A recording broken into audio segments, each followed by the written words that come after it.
தொல்லை இரும்பிறவிச் சூழும் தலை நீக்கி அள்ளலறுத்து ஆனந்தமாக்கியதே எல்லை மறுவா நெறியளிக்கும் வாதவூர் எம்கோன் திருவாசகம் என்னும் தேன்.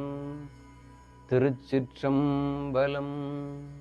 நமச்சிவாய வாழ்க, நாதன் தாள் வாழ்க, இமைப்பொழுதும் என் நெஞ்சில் நீங்காதான் தாள் வாழ்க, கோகழியாண்ட குருமனிதன் தாள் வாழ்க, ஆகமம் ஆகி நின்று அன்னிப்பான் தாள் வாழ்க, ஏகன் அநேகன் இறைவனடி வாழ்க, வேகம் கெடுத்தாண்ட வேந்தனடி வெல்க, பிறப்பருக்கும் பிஞகன் தன் பெய்கடல்கள் வெல்க, புறத்தார்க்கு சேயோன் தன் பூங்கடல்கள் வெல்க, கரம் குவிவார் உள்மகிழும் கோன்கடல்கள் வெல்க, சிரம் குவிவார் ஓங்குவிக்கும் சீரோன்கடல் வெல்க.